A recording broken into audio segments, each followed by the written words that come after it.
menunjang imunitas di antara faktor-faktor yang lain. Nah, jadi topik yang ingin saya sampaikan pada hari ini adalah bagaimana JIS dan COVID-19 itu. Apa saja yang perlu kita ketahui. Tentu kita tanya dulu apa itu COVID, apa itu JIS. Kemudian kalau saya pasien JIS, apakah saya beresiko tinggi tertular untuk COVID-19?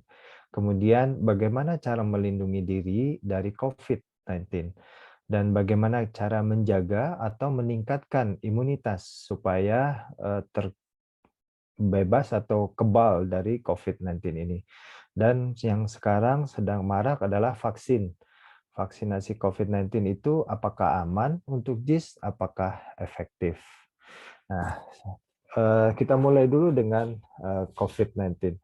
Walaupun saya pikir kita semua sekarang sudah ahli atau sudah bosan dengan topik ini, tetapi ternyata COVID-19 ini juga semakin menarik untuk dibicarakan.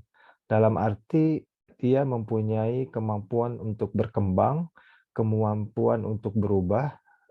Sebagaimana kita ketahui, sekarang ada banyak varian dari COVID-19 ini. Walaupun dari awalnya hanya satu yang kita tahu, ternyata ada varian beta, delta, gamma, lambda, dan yang sekarang kita hadapi kemungkinan besar adalah varian delta yang ada di Indonesia. Nah, kita akan reminding lagi bagaimana strategi kita dalam menghadapi COVID-19 ini dengan mengenal penyakit ini. Jadi virusnya adalah SARS-CoV-2. Nah, SARS-CoV-2 diyakini ya, walaupun banyak konspirasi katanya, tetapi diyakini para ahli adalah varian baru dari virus. Nah, pertama kali di Wuhan, Desember 2019, makanya disebut COVID-19. Gejalanya adalah pneumonia, dan oleh WHO itu dideklarasikan sebagai pandemik sejak Maret 2020. Artinya dia sudah ada di seluruh dunia, artinya tidak ada tempat yang tidak ada COVID saat ini. Dan dia menyebar dari manusia ke manusia. Apakah itu tadinya dari hewan, kelelawar, terenggiling, kemudian ke ular, ke sapi, ke babi, dan seterusnya. Tetapi yang diyakini sekarang adalah dia menular dari manusia ke manusia. Dan tadi saya sebutkan bahwa virus ini berubah, bermutasi, sehingga pengetahuan kita itu bisa saja berubah. Ini bisa ya, bukan bias. Bisa saja berubah-ubah. Artinya WHO sudah membuat panduan dan panduan itu berubah. Para ahli di Indonesia, PAPDI, PDPI juga membuat panduan itu sudah 5 kali berubah. Artinya eh, pengobatan, pengetahuan itu terus berubah, banyak hal yang baru dan bisa kita yakini ini benar sekarang, tetapi besok belum tentu benar. Nah, oleh karena itu teruslah kita belajar untuk mengetahui apa yang baik untuk kita, apa yang bisa kita lakukan supaya tidak terkena penyakit ini. Nah, termasuk cara penularannya. Dulu dikatakan dia hanya droplet atau kontak langsung. Tetapi kemudian berkembang bahwa virus ini bisa airborne, bisa aerosol. Jadi walaupun kita tidak berdekatan atau tidak bersentuhan dengan pasien-pasien COVID, tetapi kalau kita tidak menggunakan masker di suatu ruangan yang sama dengan orang menderita COVID, bisa saja kita tertular atau terinfeksi oleh COVID ini. Nah, mengingatkan kembali bahwa virus ini bisa bertahan di berbagai media, baik itu kulit, kemudian di masker juga, makanya kita perlu mengganti masker dan mencucinya kalau memang itu masker kain. Kemudian sekarang dianjurkan double masker, gitu. Dia bisa bertahan berhari-hari di kayu, di kertas, di lantai, di plastik, sehingga kita perlu melakukan pencucian, pembersihan, dan mengganti, mengelap, dan sebagainya, membersihkan apa yang ada di media kita. Nah, untuk gejalanya itu sangat mirip dengan penyakit-penyakit lain, terutama flu misalnya. Jadi 8%. Ya, dalam hal ini kita bersyukur walaupun artinya jangan sampai terkena COVID. Kalaupun terkena ya mudah-mudahan ringan. Dan sampai sekarang sudah 3 juta orang Indonesia yang terkonfirmasi. Nah, itu tadi tentang COVID. Nah, sekarang kita berlanjut ke JIS. JIS untuk teman-teman yang sudah kenal atau yang sudah tahu pasti tentang JIS, ini adalah reminding saja. JIS itu adalah gastrointestinal stroma tumor. Jadi adalah tumor di gaster intestin. Jadi walaupun dia gaster itu lambung, intestin usus, tapi sebenarnya dia bisa terjadi dari seluruh saluran cerna. Dari mulai esofagus, kerongkongan, sampai ke bawah, usus besar. Jadi kan kalau hanya gaster dan intestin itulah lambung dan usus halus.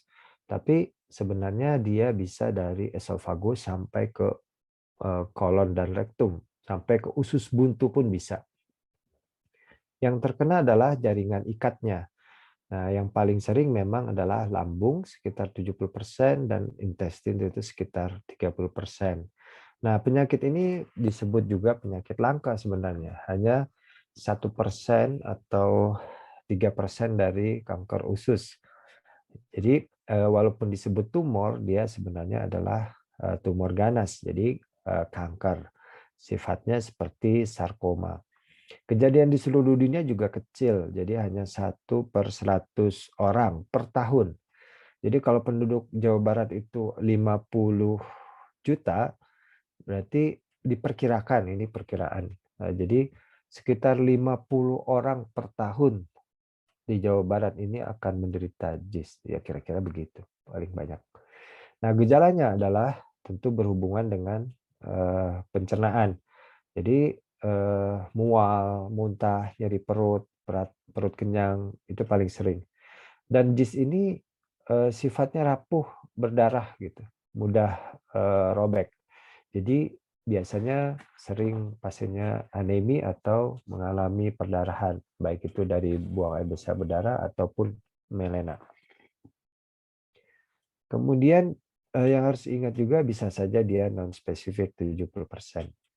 Nah, obat yang paling banyak saat ini digunakan atau terpilih lini pertama adalah imatinib.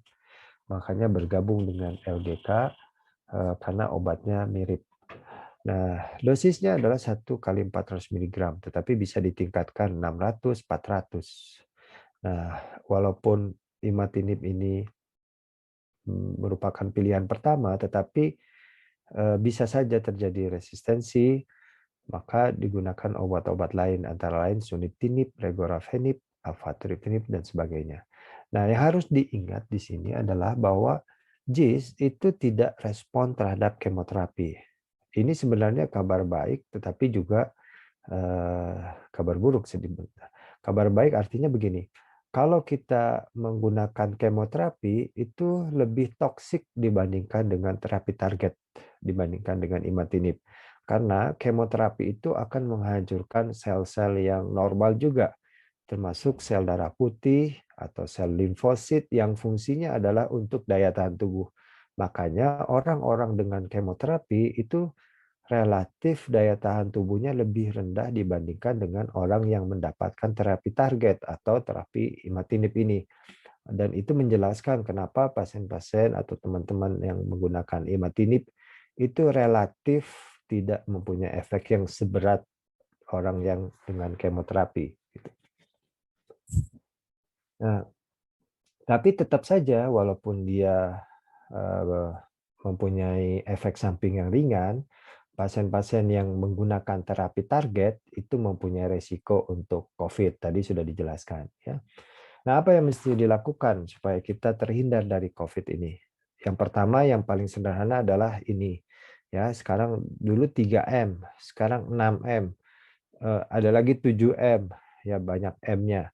Yang pertama memakai masker, mencuci tangan, menjaga jarak, membatasi mobilitas, menghindari kerumunan, makan bersama. Jadi yang paling berbahaya sekarang adalah makan bersama.